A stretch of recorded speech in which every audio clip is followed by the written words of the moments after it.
Welcome to the Barrel Room Chronicles Season 2 premiere episode. This year, we're taking the show on the road, and our first stop is across the pond to the Emerald Isle.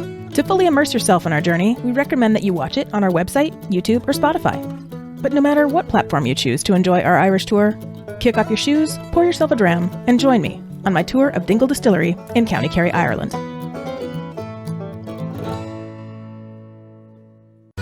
Our trip began when we arrived at the County Kerry airport, where we were greeted by Stephen O'Carroll, who had made evening plans for us.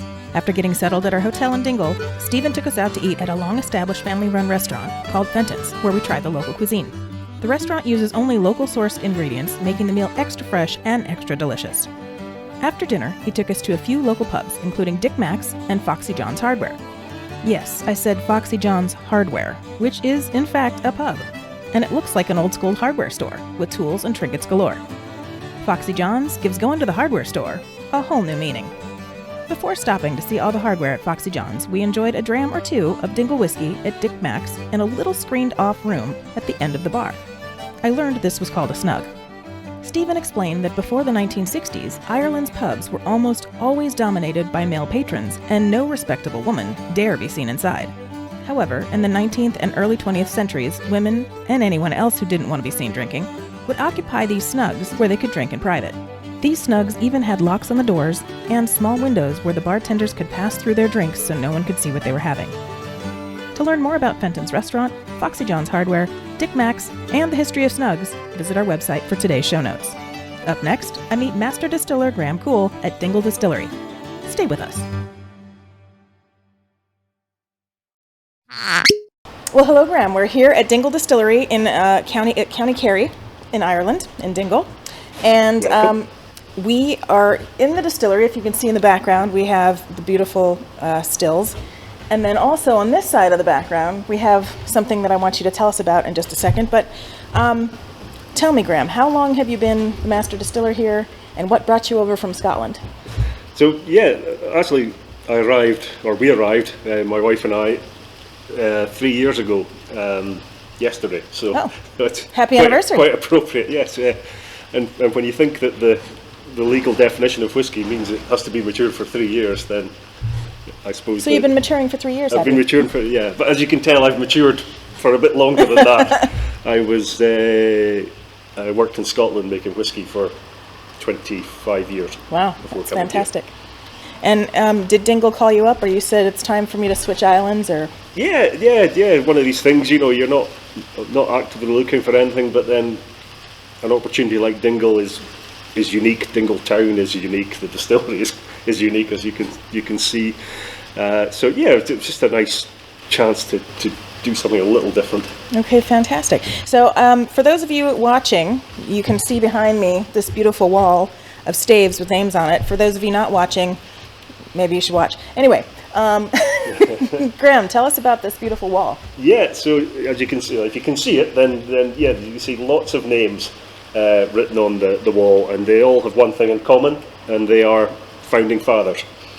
So these people invested in the distillery in the early years by purchasing a cask of whiskey. Now, many of them bought at the beginning when they didn't know what Dingle tasted like, so it was a leap of faith for many, but hopefully, they're reaping the rewards now with a cask of whiskey which is maturing nicely. That's fantastic.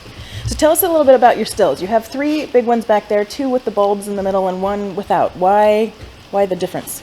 Yeah, so 3 stills gives you a clue that we do triple distillation. Mm-hmm. So it moves from one still to the next in a batch process. The first still is distilling the beer that we make. Whiskey is a distilled beer. Right. So it's a slightly different shape. It's more about you get a bit of flavour reaction going on, a bit of cooking almost, as well as distillation. The other 2, the second and third still, what's important with them is the copper contact. So that's why they have the bulge in the middle, and that copper helps to purify the spirit and clean it up, basically. Very cool, very cool. So tell me a little bit of the history behind Dingle, the distillery, and how it came about to be here, how the founding fathers got involved, how you got involved. Mm-hmm. So Dingle's relatively young. It will be 10 years old in December this year. So started distilling in December 2012. It was really the brainchild of the late Oliver Hughes, who up till then had a brewery and pubs in Dublin and also London and New York, but his dream was to create a distillery, and he would visit Dingle on his holidays and really loved Dingle, and decided that Dingle was the place to build a distillery, and yeah, I think it was the right choice.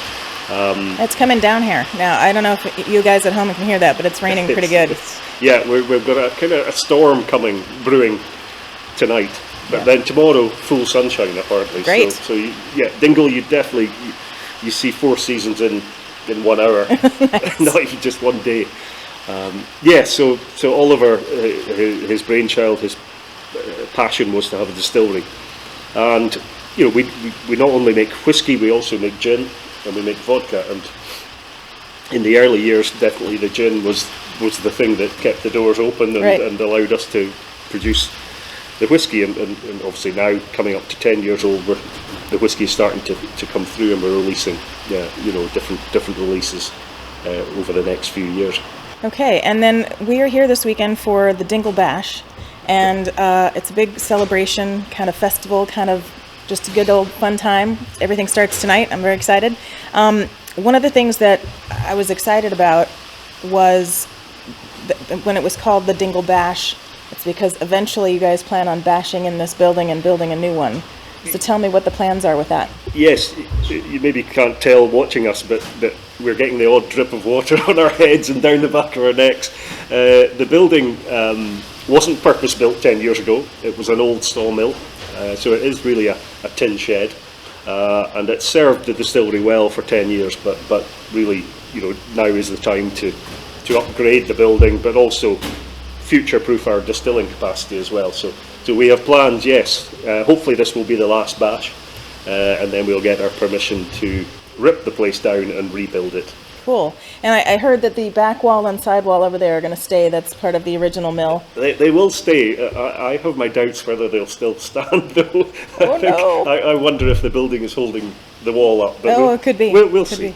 All these things will be fun and interesting when they happen. And I know there's a water wheel on the outside. You guys are planning to keep that as part of the new building? Yes. I mean, the history, I said, the building was a sawmill previously, but before that, it was a corn mill, and so it, there's a lot of history of water power on this site. We don't use that anymore, unfortunately, but yeah, a nice thing to keep.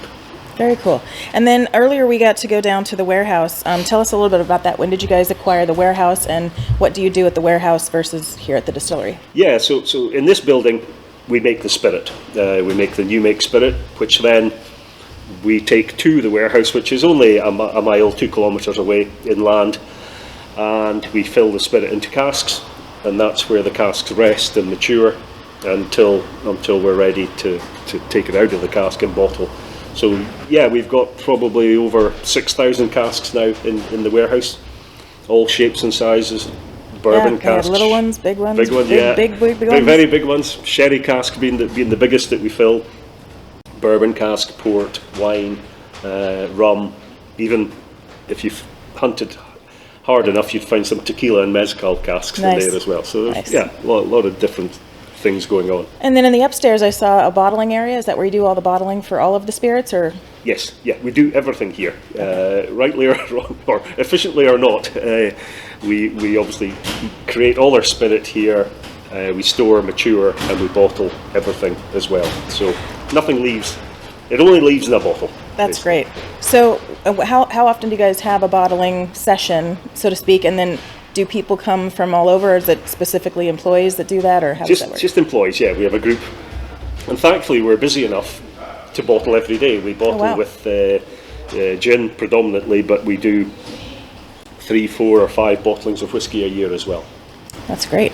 Okay, so tell me a little bit about you. What was your whiskey journey like? When you were a wee little lad, did you ever think that you would be making whiskey in Scotland and then moving to Ireland to make more whiskey?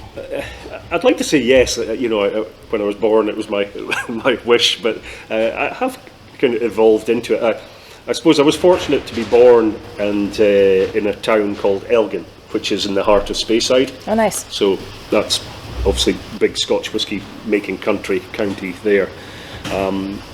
I studied chemistry at university, and my first job was in a brewery. So that gave me half of the whisky making experience. Also did some bottling of the beer as well. So that opened the door to me to get into a distillery you might have heard of, Glenfiddich. Yes. So I was there for 11 years in bottling, but also in distillation as well. Great. So I didn't have a clear direct path, but I was always interested in learning new things, and the whisky making process has interested me the most. And then that kind of evolved. I moved to Glenmurray and spent 14 years there. Where I took on a wider role of distillery manager and master distiller. So that was more about obviously managing distillery, but also creating whiskies as well. Mm-hmm. So then when you came here, was it the first time you started making gins and vodkas? Yes, I had no experience of gin and vodka.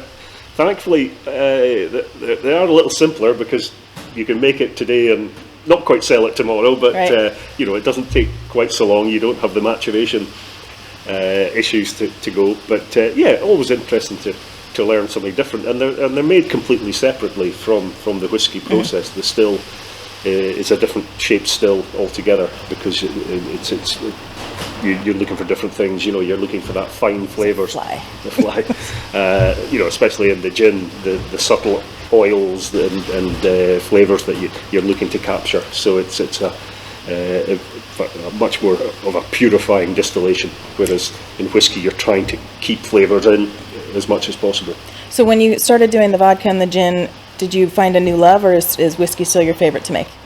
I have to be honest, whiskey's still my favourite. I enjoy the whole process. I enjoy working with whiskies, maturing whiskies, creating whiskies, and planning for the future. With whiskey, I'm looking way beyond the point where I will be at Dingle. Right. You're looking 20 years out, 30 years out. So it's just an interesting job to do, and no 2 days are the same, and you're always maybe changing tack. Nobody saw the COVID situation happening. Oh, yeah. So that changes your business models. So it's very much you're involved in the business. It's not just about creating whiskies, which I like to drink. It's about creating whiskies that we can sell. Yeah. Last night when we got in, Stephen took us out on the town, and everywhere we went, Dingle, multiple bottles of Dingle were on the shelf, and what we do, 3-4 pubs, you think? Yeah. So 3-4 pubs, and that's not many when you had Stephen with you. Well, we also went to dinner, so it's three, and we just got in, and there was the whole jet lag, and I know. But no, I told them this morning, your whiskey passed the test, no hangover, and I had plenty of it. Good. So Good. it's very good. It's lovely, Dingle. If you haven't visited Dingle, it's a small town, probably only 2,000 inhabitants, but it attracts an audience to a big tourist town. So there are many more pubs than there should be, many more restaurants. I think there's certainly more than 20 pubs in the town, and thankfully they support Dingle, and it's great to be able to go in somewhere and see our products, and people can enjoy them in the right atmosphere. So tell me, what are you looking most forward to here this weekend for the bash? I think it's, for me, we will allow people to taste our next release. So that's our next 2 releases actually. So for me, getting the feedback, hopefully positive, but just getting people enjoying our whiskey, finding out what they think, that for me is the important thing, and being able to interact with our customers. We'll have, I think, almost 70 people. Oh, wow. Over the 3 days. So that's fantastic. It's nice to be able to spend time with them in the distillery, in the warehouse, and also we'll be doing a bit of socialising as well. Yes, we have many activities on the calendar. Activities, and every day ends up in the pub as well. So it's a test of stamina this 3 days actually. So what is your in the next year? How many releases are you going to put out, and what time of year are you going to put them out? So we, over the next just over 2 years, we have a series of 9 releases. Oh, wow. And they're linked to certain times in the calendar, in the Irish festival calendar, let's say. So the first one is actually tied into Halloween, which is in Irish pronounced Samhain. So that will be the first one, and then over the next 2 years, they'll come out at different times. You know, whether it's spring or summer or whenever. So yeah, a nice chance for me to create 9 different whiskies. That's cool. As well, which is you start to see a little bit more character in Dingle. You know, we've done small batch releases up to now, so this is us really entering the next phase as we become a mature distillery. Yeah. What is your favorite expression that you've made so far at Dingle?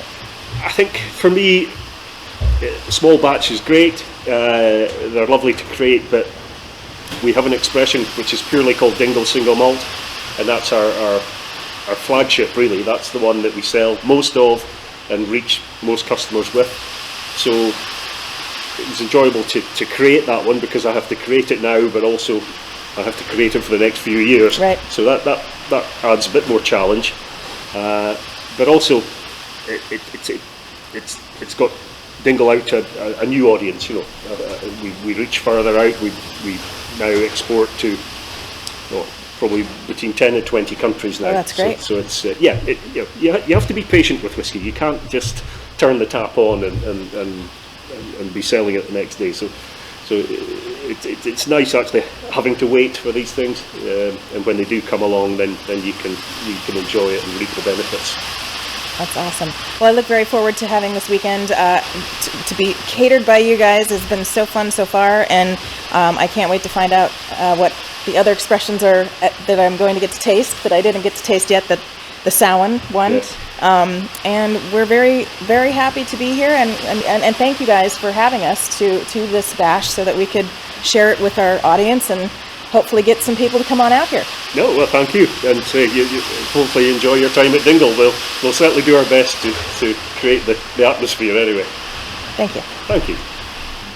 Once the festivities kicked off, we enjoyed many activities during the gathering. First up was a distillery and warehouse tour. About 6 a.m. this morning, the lads came in, they started.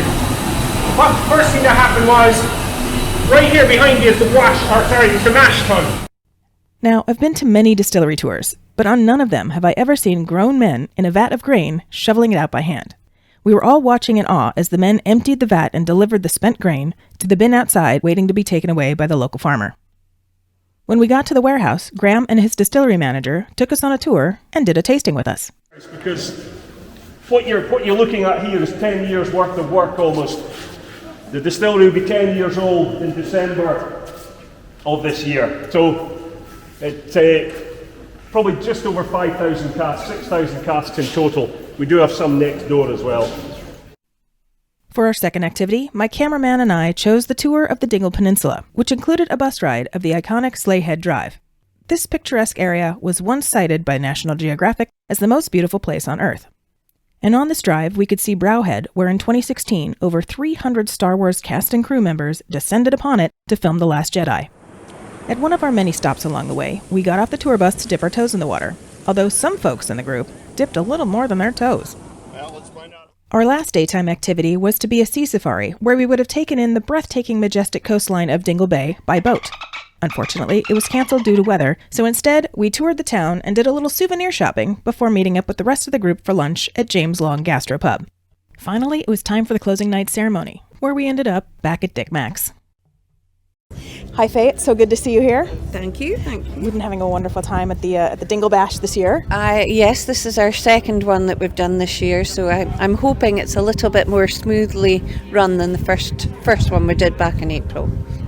So, tell our audience about how it was to move from Scotland to Ireland with your husband to do whiskey. Quite a big move, obviously, but a lot of discussion went into it. It was just the right time, and we arrived in Dingle early July 2019. Spent 23 hours in Dingle, being shown around the peninsula, having dinner out, visiting several of the pubs in town, and then we flew back to Scotland 23 hours later, and yeah, it didn't take long to make the decision. It's such a beautiful place, you know, and I probably agreed to move here because there was a lady associated with the distillery, Mary Ferreter. She sadly passed away in December 2020, but she was this larger-than-life character, so passionate about the distillery, and welcomed us into her home and her heart, and I blame her. So she'll be up there laughing at me saying that. That's great. So tell me what it takes to put something on. I've been seeing you this whole bash, running around, taking care of everyone, making sure everything's in place. How much preparation goes into this kind of event? That's poor Marian's work. She does all the prep, and we just teamwork, work behind her. We do whatever's needed to be done. And I think that's probably what makes it work. You know, you're pulling together as a team. You know, whatever needs done, you know, if you're washing glasses or looking after people. And Graham's one person, and often it's easier if I'm behind him saying, right, you've got to go here, or you've got to go there, or yeah, and we're a bit of a double act. We kind of bounce off of one another, and it just works. But I think Marion gets all the hard work to organise it, and between her and Graham, they'll iron it out. And it just seems to work, you know. It's teamwork. And the lads in the distillery, you know, they were helping out today, pouring whiskies. They step up to the plate and help us whenever we need it. Yeah, so teamwork. So what's your favourite part about the bash? Am I allowed to say the closing ceremony? Yeah. No, it's. You have such a big build up, and then you just want people to come, enjoy the experience, and see how beautiful it is here. Unfortunately, the weather last night did not help with that, but today we've had lovely weather. Yes. Some of you have been out on Sleigh Head, saw the peninsula at its best. You know, it's beautiful, and just to be proud of what we've joined here at the distillery. You know, it's Graham putting his mark on the distillery, and then it's also having this experience of a different country, a different culture, and being welcomed into it. It's great. And then to see all these people from all over the world, you know, coming and enjoying an experience, and then going back and saying, oh, do you remember that about Dingle, or oh, I really like that whiskey, or you know, it's just all about the whole place. It's something magical about it. I love it. Well, Faye, thank you so much for your time. I'll let you get back to it because we're going to start this bonfire here pretty soon. Yeah. And who's the guest of honor? The guest of honor is the Dingle Druid. Love it. Yeah. Love it. I can't wait. She's a high priestess as well, just recently been ordained, Julie Malone. Yeah. Wow. Okay. Yeah. Well, let's get to the party. Yeah, absolutely. As the bonfire warms up, I speak with Hunter Leese of Hotaling Co.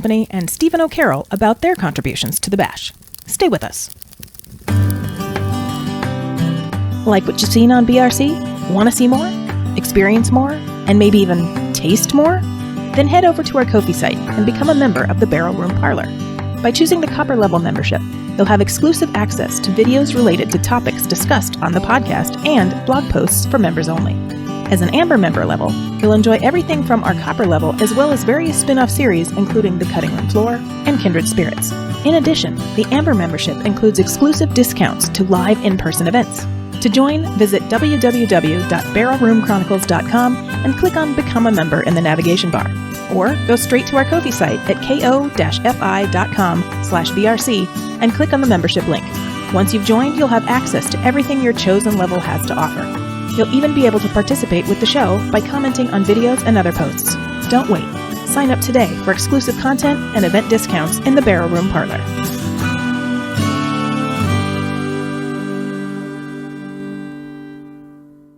Here we are at the bonfire. I was just talking with Faye, and she was telling us all the preparations that went into this. And I said, I have to get Hunter over here because without Hunter, we would not be here. And I wanted to thank you so much for having us come out to this Dingle Bash. It's been amazing. I love it.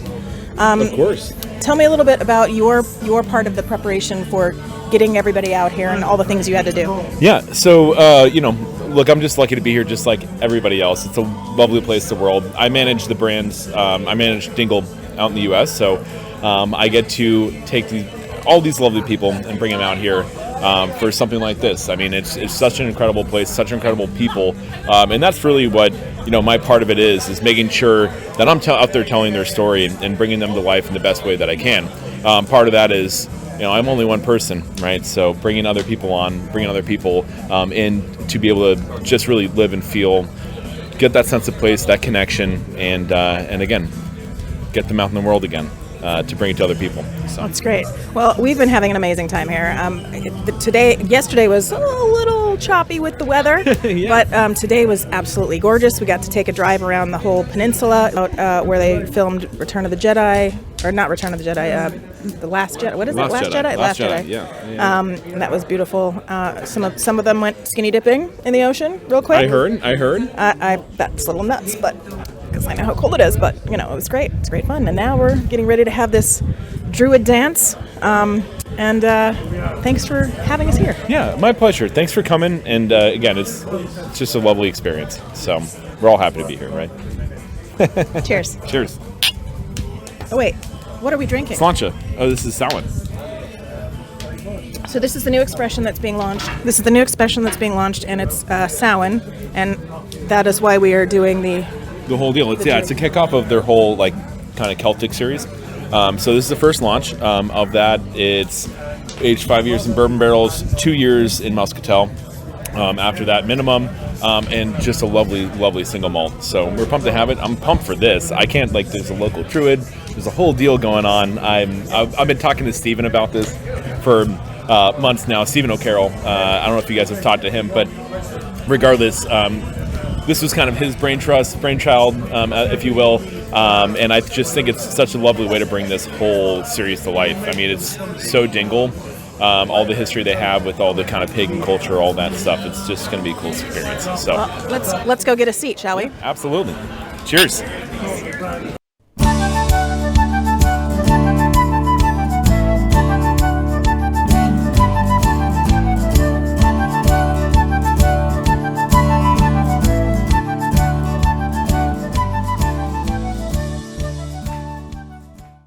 So, Stephen, yes. We met you on the way here. We got off the plane, and then we drove straight to the train station, picked you up, and the tour, across the train station. We got to start learning all about Dingle and the Dingle Distillery right from the get-go. So I wanted to thank you, first of all, for taking us around and showing us everything. It's been really a treat to be here. So tell me, your office is in Dublin. Yes. And what exactly do you do for Dingle besides, party? I mean, a lot of my time seems to be spent with a glass in a hand and looking after customers. But I look after all the sales and marketing for the Dingle Distillery. And I've been with them for the last just slightly over 3 years. Graham said he's with them at 3 years and a day, making him just old enough to be Irish whiskey, and I'm just a little bit older than that. But yeah, anything to do with sales and marketing comes down to me. Okay. And then tonight we had this wonderful Druid here, and we hear that's your brainchild.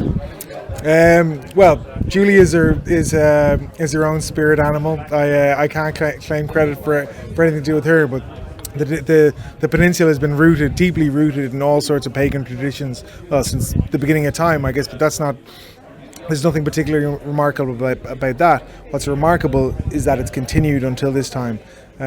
When you have the mountains protecting you from the back and the ocean surrounding you on the other three sides, old habits die hard. And whether it's the Samhain festival or the Wren's Day or any of the other festivals in the Celtic Wheel of the year, there's few places in the world that continue to celebrate these. And but this right here, this place is you turn a corner on October 31st or February 1st, May 1st, and you'll find people celebrating these festivals.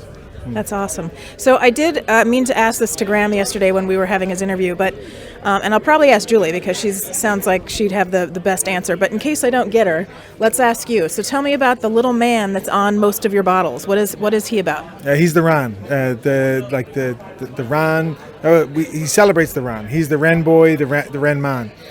So from, again, it's pre-Christian all the way back to early times. On December 26th, historically, people would dress up, cover themselves in straw, and they would go out and hunt a wren, a small bird.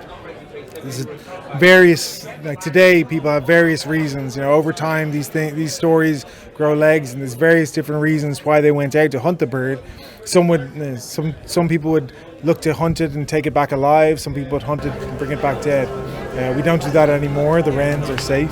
But people still, to this day, on December 26th, will dress up, cover themselves in straw, and they'll go out and celebrate. In Dingle, they go out and they dance on the street, and they're playing music. They're raising money for charity. They're just getting together as part of the festive season with friends.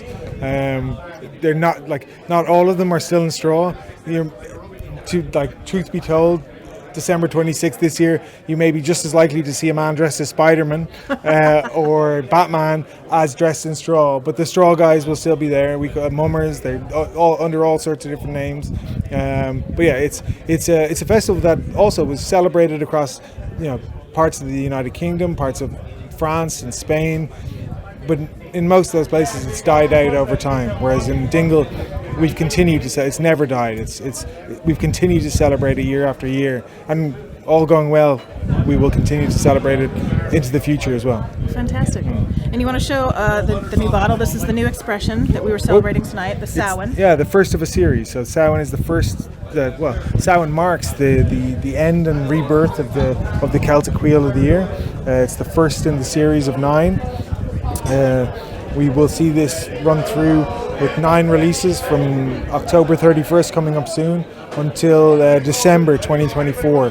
At which time I'm sure we'll have lots of new and interesting whiskies to share with you. But this one is a full maturation for 5 years in a first fill bourbon cask, and then a long finish of 2 years in a first fill Moscatel cask, and bottled at 50.5% ABV. It's a triple distilled single malt. I don't know about you, but for me it's going down very well. It's pretty good. All right, well, Stephen, thank you so much for everything. Thanks for showing us around, and thank you for giving us a chat. It's a pleasure to have you here. You're very welcome. Thank you. Cheers. To kick off the first of 9 Dingle whiskey releases based on the pagan calendar, High Priestess and Druid Julie Malone would include us all in a ritual while tasting the new Samhain expression. Fill up your lungs and hold the breath, and hold and hold and hold and hold, and then let your breath go. And again, take a nice deep breath, fill up your lungs, hold the breath, and then let your breath go. And just become aware of your own body. Become aware of the ground beneath you. Become aware of the noise, the crackling of the fire, the heat from the fire. And just allow yourself to settle into the space that we're in Dick Mac's beautiful yard. And Samhain is the first of 9 launches from the Dingle Distillery of the Celtic Wheel of the Year, the 8 festivals, and then finally Law and Droleen, the Ram's Day. I'm going to give out a stick to everybody here now. So Samhain is the festival of death and rebirth, and it is the 3rd harvest festival, and the 3rd harvest festival is the last of the cutting of the sheaf. So anything that hasn't been harvested by Samhain, by Halloween, was left in the ground for the Chailach. So each of you have a stick now, and I invite you all to come to the fire and to throw your stick in the fire. And when we do this, we do it as a letting go ceremony. That which you want to let go of. So get your stick, imbue it with whatever it is you'd like to let go of, and also call in what is it that you would love to call into your life. We're all vulnerable little humans. What is it we want more of, and what is it we want to let go of? So arise, live, come to the fire and throw it in. And let go in beauty.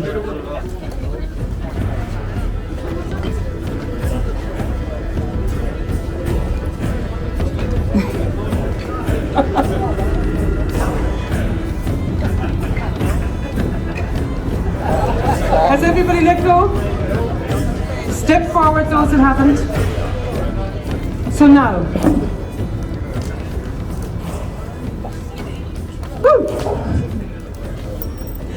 And mille bachas to all at the distillery of asking me to come here today.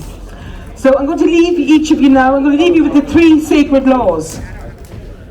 All has come from woman, let no harm ever be done to the child, and know that love is all that there is, and is all that there is. And then every time I do a ritual, I finish in the same way. And the reason we do that is all that you've called in for yourselves, all the intentions you've called in for yourselves, that we send them out into the world, out into the greater world of all the blessings.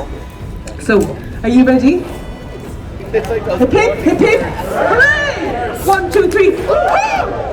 Hip hip, hip hip, hooray! 1, 2, 3, woo-hoo! And that's it. And I believe that Graham now has a beautiful tasting for you. Graham Mahagit. A big round of applause for Julie for that ceremony. I really do not know how to follow it up because they told me there'd be a warm-up act, but this one's just gone the extra mile. 28 years of making whiskey, and I did not picture myself standing in front of a fire listening to a druid. No offence. But cheers, guys! Stop talking. Okay, I think it's time to stop talking. I believe there's lots of pizza inside, so please, let's raise a glass to Dingle and all who sail in her. Dingle Distillery.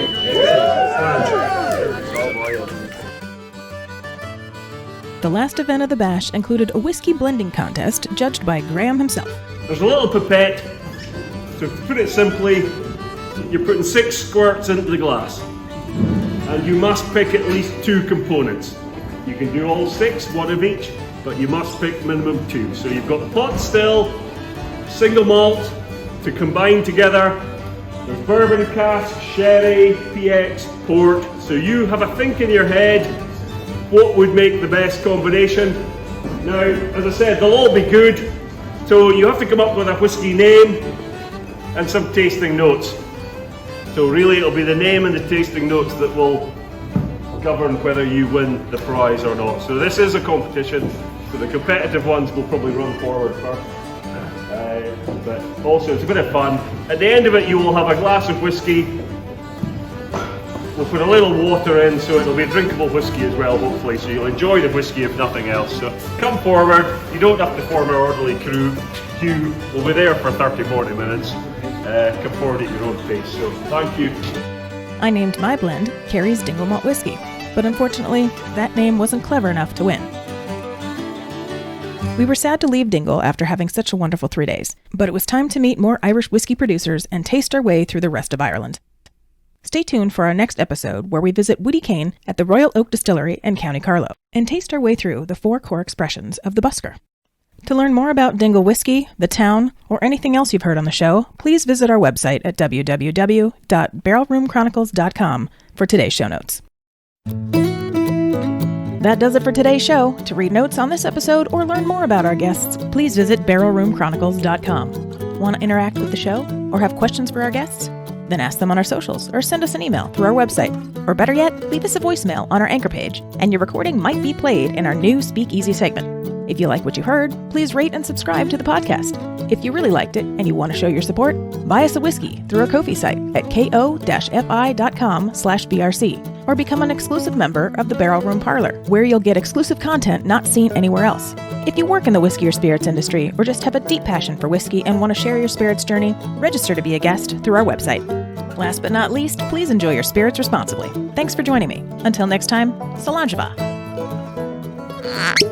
Barrel Room Chronicles is a production of First Reel Entertainment and is distributed by Anchor FM and is available on Spotify, Apple, Google, iHeartRadio, Amazon, or wherever you listen to your favorite podcasts.